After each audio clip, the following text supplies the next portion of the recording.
lightning struck my house. What? Yeah. Lightning strikes my house, and the lightning went it struck the coax cable outside my house. Right. The electricity went through the cable modem. Cable modem was fine, but it blew out the WAN port on my UDM Pro. Oh. So this is a Friday at like 4:30. So of course they're not coming out. I figured out that I can switch the WAN port to one of the, even though they're the LANs, you can take one of the LANs and become a WAN. And get it up and running, and it's fine. I ordered myself a new UDM SC. I figured, you know what? I wanted the 10 gig switch. I'll bite the bullet. I bought a 10 gig switch also. Monday, everything's fine. Monday morning, and Michelle and I are leaving because we're going away with another couple to like a spa for a couple of days. And the internet goes down in the house. And I'm like, what the hell? And I was like, I can't leave my in-laws with my 6-year-old home for 3 days with no internet. So the UDM was marking, it said like no internet connection. Like I think the software in the UDM, oh no, it got stuck into a boot loop. It was just rebooting constantly. So I take the UDM out of question. I put the cable modem directly into a switch. I call Optimum. They have me pinhole reset the cable modem so it goes back into DHCP mode. It's giving out DHCP. Half my house is offline, but my in-laws and kid don't care about that because the Wi-Fi is working so they could all watch YouTube or TikTok or whatever. Cool. I come home Wednesday night. I'm fully relaxed. I go start working on some equipment. I take out the UDM. I put in the new UDM. I put in my 10 gig switch. I move some stuff around. I do some rewiring. And I have to call Optimum, whatever they're called now, to get them to put it back into bridge mode. And they're like, we can't access it. And I was like, what do you mean? Now, here's my big bite. Whilst on the network, and I am plugged directly into the cable modem, I'm getting a 192.168.1 address. I cannot go to 192.168.1.1. It kicks me to their auth.optonline.com website where I sign in to manage my router through the web. And it keeps saying, we're sorry, your router is not found. And I'm like, that's not how the internet works. And so they were like, we can't get in. And I was like, well, what are you going to do about this? And like, we'll have somebody there at 8 a.m. And so lo and behold, someone showed up at 8 a.m., replaced the modem, got me up online. He left at 11:29 a.m. after complaining to me about how much he hates working for the company that he works for. And I had an important call at 11:30 with the guys from IT Nation. Get off the call with my 11:30, which I'm back up and running. Everything's fine. At 11:45, because the call's over, I lose internet again and I lose my mind. And then I get an email from Optimum saying, hey, we see the technician has finished everything. We just did a reboot to make sure everything's up and running. What do you mean you did a reboot with make sure everything's up and running? Why would you do that after the guy has already left for 15 minutes? That seems really dumb. So lo and behold, now I'm back up and running. I got a nice 10 gig network going between my computer here and the firewall, even though I only get 1 gig coax, so I don't have really good upload speed. But I did also upgrade my Plex to a 10 gig Mac Mini, so now I get 10 gig between my Plex and my computer, and 2.5 gig for all my Wi-Fi using new Ether lighting, which is dumb but cool. And now I'm back to where I was 2.5 weeks ago. Although better. Not really. Been an near.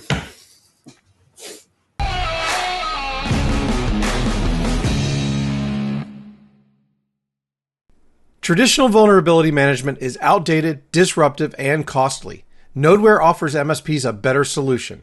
Continuous 24/7 vulnerability scanning, even during business hours, with no network impact. Deploy it remotely via software agents and sensors, eliminating the need for extra hardware and on-site visits, saving you time and money.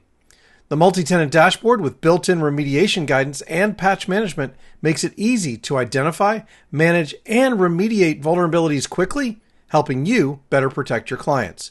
Visit atmsp.link/Nodeware to learn more. Level up your email domain security and deliverability. Reduce business email compromise and reel in that pesky email phishing. Make DMARC a new revenue stream for your MSP. Becoming a managed service provider partner with Easy DMARC is a great opportunity for your business to boost sales and decrease risk.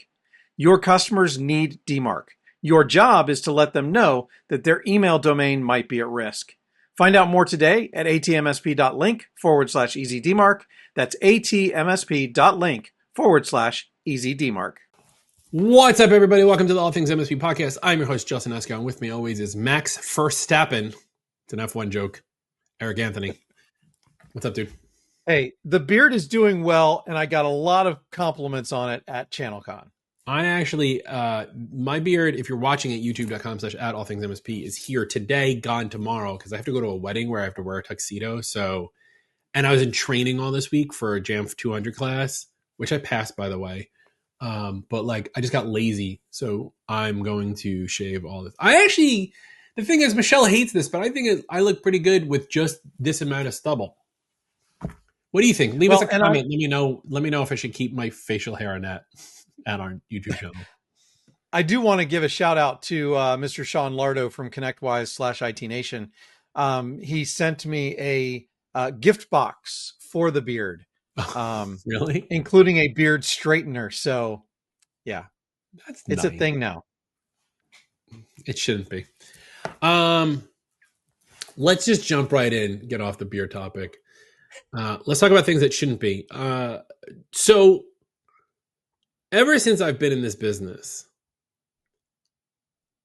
I have always offered an all-you-can-eat option to my clients. There's very few clients who I think I've ever done hourly with. And I feel like a lot of people started doing that because it just made billing easier, right? Like, I'm going to charge you per device, per month, all you can eat. This way, your billing is set and it's based on devices and nothing else. And it just made life easier. You had some sort of metric from which to go on. Now, lawyers hate all you can eat, right? Because there's no legal coverage on it. And so I will tell clients when I'm signing them up that they have unlimited hours unless they're being abusive or annoying. And so in 17 years in business, Jesus, every time I hear that number, I'm like, oh, geez. In 17 years of business, I have told one client that they are being abusive. I feel like that's a pretty good track record, but at the same time, I know that doing an all-you-can-eat plan could just be a nightmare for a lot of people. Yeah, like because the costs can get out of control rapidly, right? It really, what this comes down to is, what does your MSA say? And I'd love to see what the definition of abuse is in your managed service agreement. It's not in there. That's the thing. It's like a handshake. Right. It's like I'll tell you it's all you can eat, but I'm pretty sure my MSA says like 100 hours per month, but I'm not really tracking that. But I am, but I'm not, but I am. And I just say to the person, like, look, we'll be there for you whenever you need us. Just like, don't be. I knew another MSP who used to call it a Will Wheaton clause. I never really understood why. But it's just like, if you're cool, I'm cool. Right. But I think that also might just be the like, you know how I joke around that my clients just want to smoke weed and draw pictures a lot because they're Apple folk. I don't know if necessarily the like, let's be cool, I'm cool if you're cool works when you're dealing with argumentatively a larger enterprise customer. I think that you're right. I think you're onto something there. I think there is less opportunity for scope creep on an Apple centric business. And there's other things like, that you can't include, because we've talked about this before. Like, you can't hang a TV on the wall. There are like unions that have to do that, right, in New York. And so there could be things like that kind of create natural walls around your MSP specifically. But I know with the rank and file Windows based MSPs that this can be a real problem, because if something is out of scope, then it's extra money that you weren't counting on spending to support something that you're technically not responsible for. Which, of course, look, we've talked about this before, right? It's what's in your contract, what's in your MSA, what's in your services guide, what are you legally obliged to? But at the same time, you don't want to be the reason, even if it's something out of scope.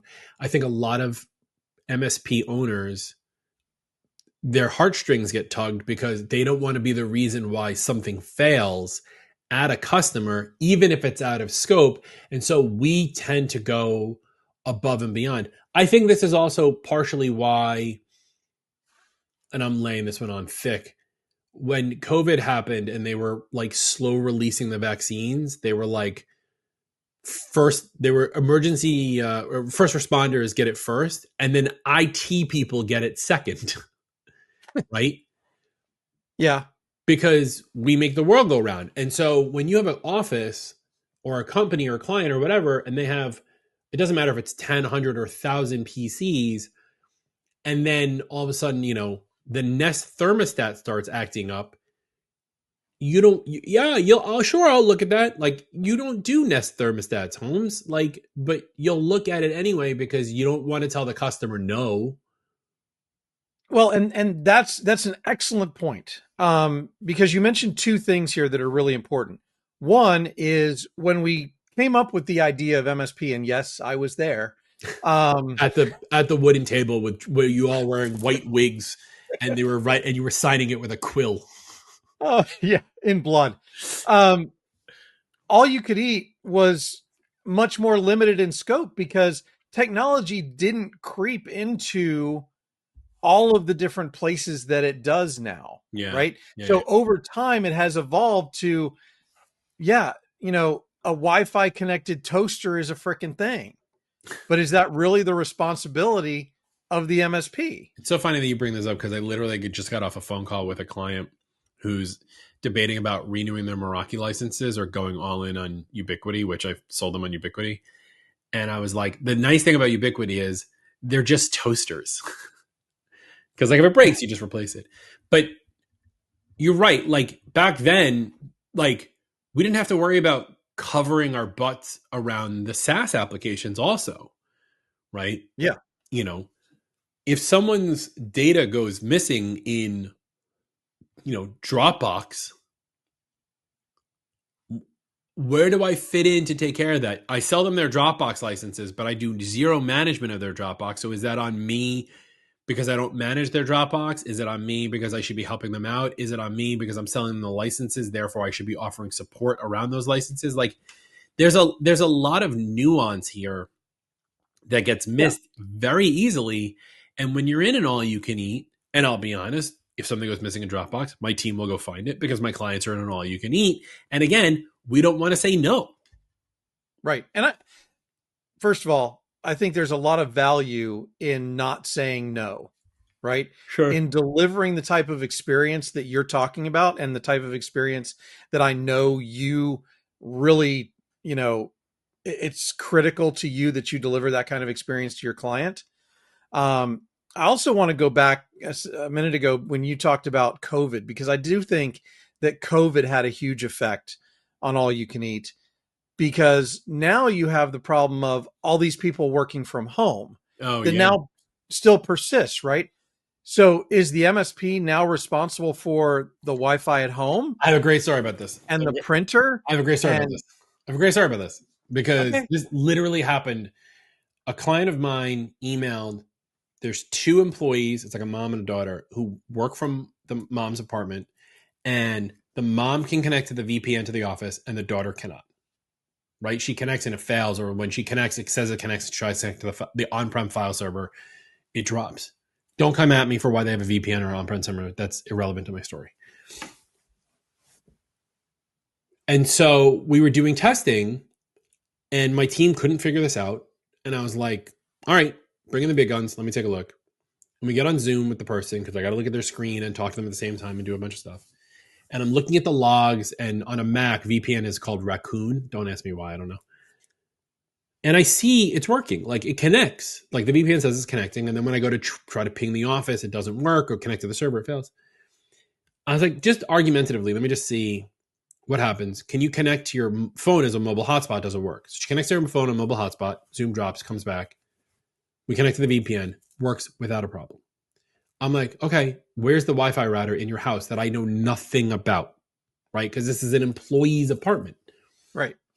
And the person's like, oh, it's literally right next to me. And I was like, well, where's your mom working? And she's like upstairs, like down the hall. And it works fine for her. So I'm like, okay, it's not a Wi-Fi problem.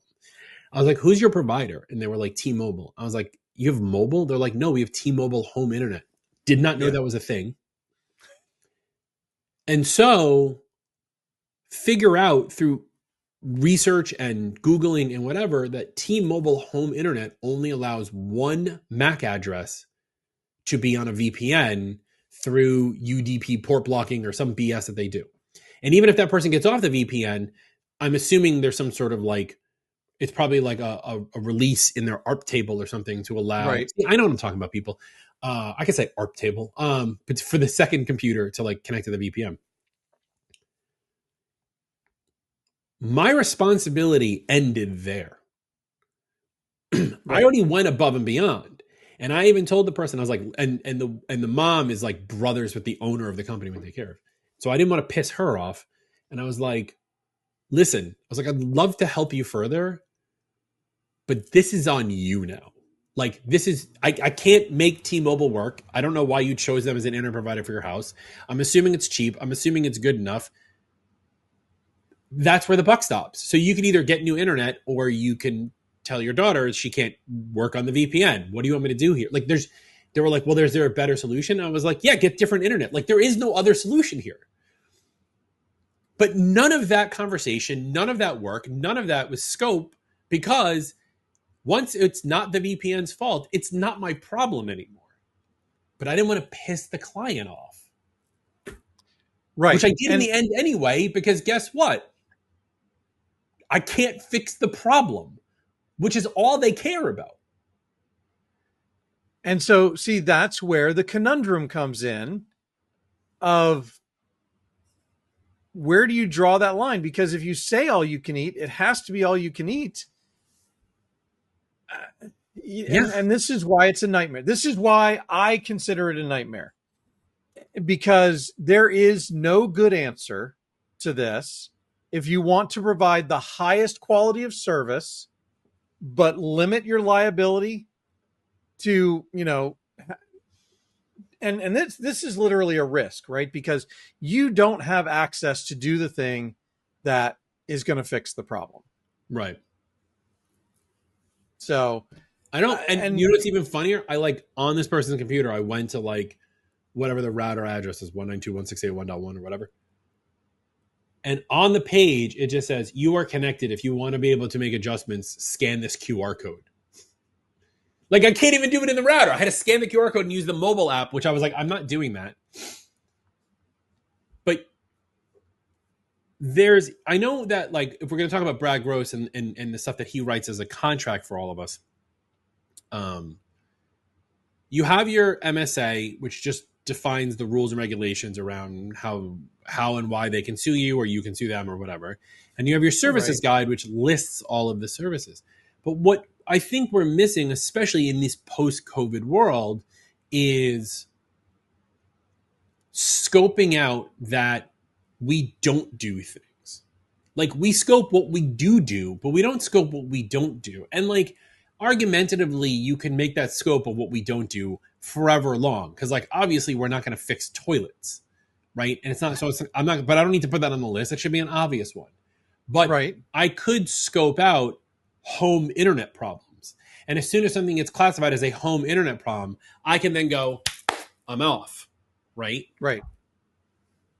I feel like we need, as the industry progresses and grows up a little bit, I think we need to start being more decisive and clear about the things that we don't do. So going back to the on the wall thing, right? That client I was talking to earlier, I told you that I was talking about Ubiquiti equipment being toasters. They have like 6 access points in their office on a wall, high up on a wall. And they're in Brooklyn, so they have 20-foot walls. And I said to them, we can order you this stuff and I can put equipment in your server rack, but I will not and cannot go climb a ladder to take the old APs off the wall, put the new ones up, and just plug the cable in. And they were like, no problem. We have building maintenance. They'll do it for us. Cool. They totally understand it. But I have plenty of clients who, if I say that to, still do not understand why I can't go on the wall. And I'm like, listen, I'm not Spider-Man. You know, like it's just not part. You legally cannot in New York City unless you have certain permits. Like if I walk into a building with a power drill, I have to go through the service entrance.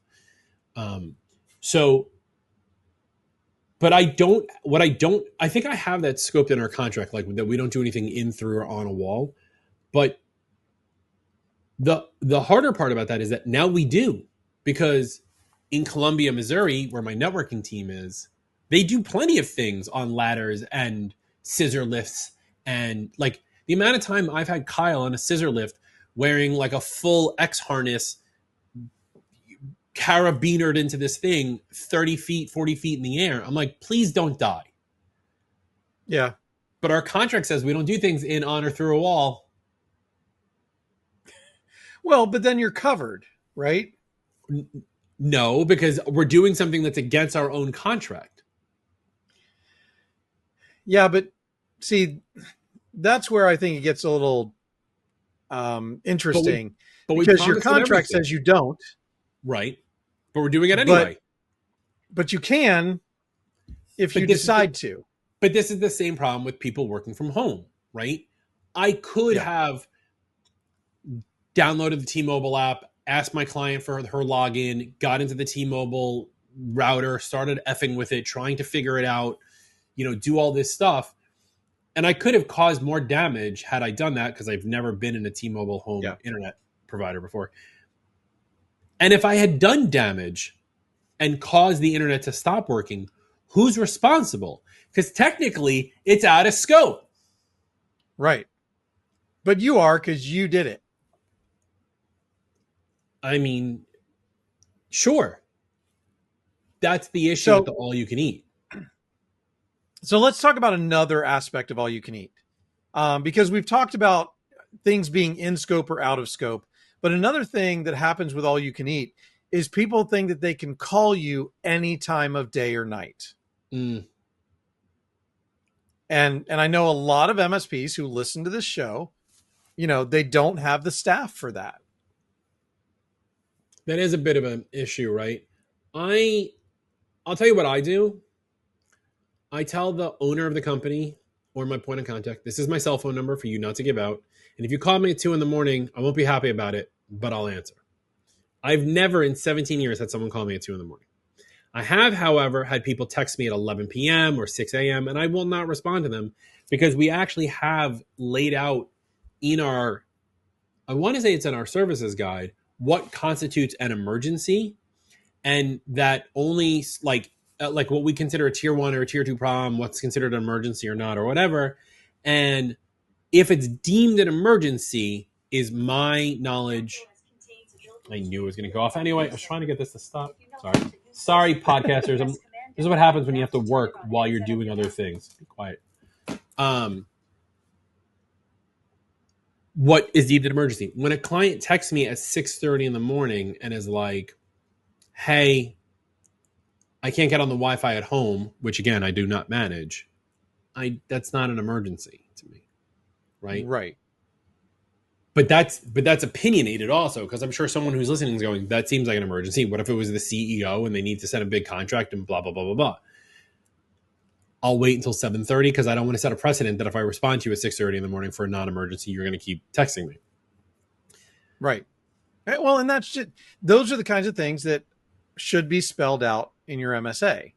Exactly. Now, I will say, and I'm going to use this opportunity to plug a sponsor, right? Because we have helped. HELPT is one of the sponsors here at All Things MSP.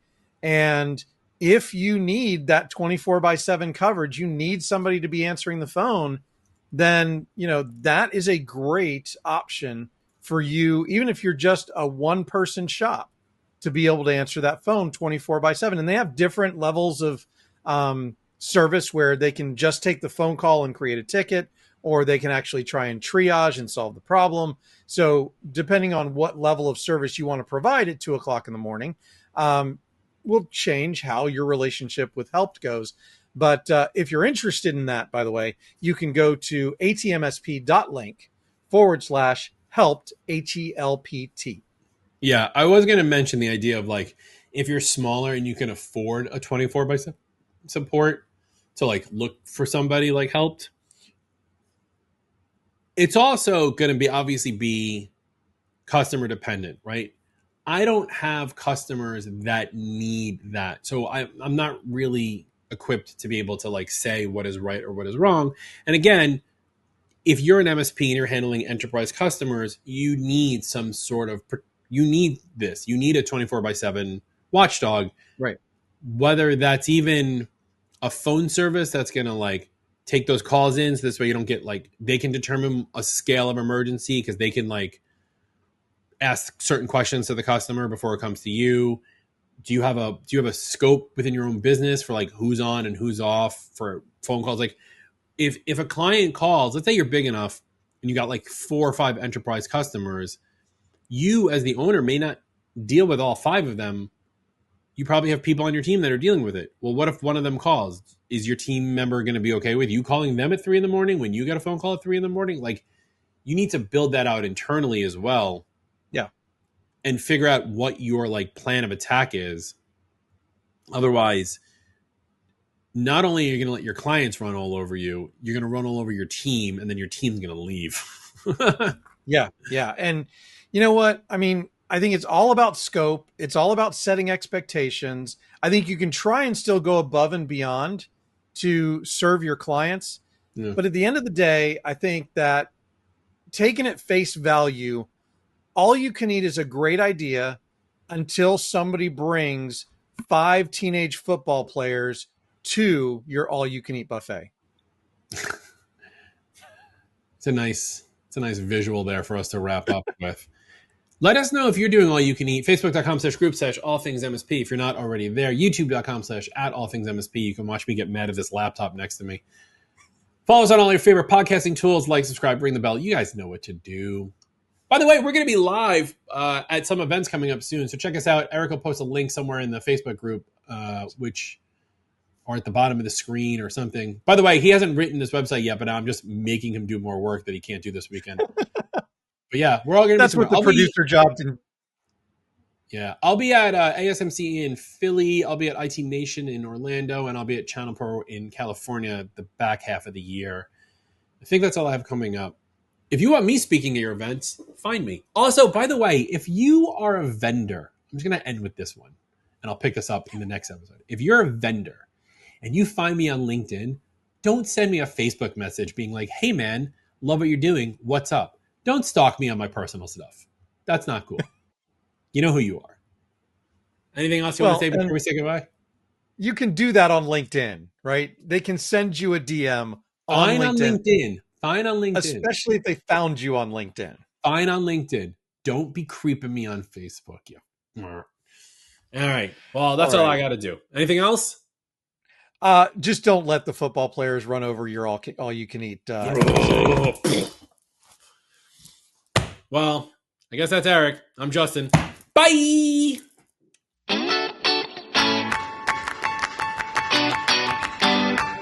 Thank you for listening or watching the All Things MSP podcast.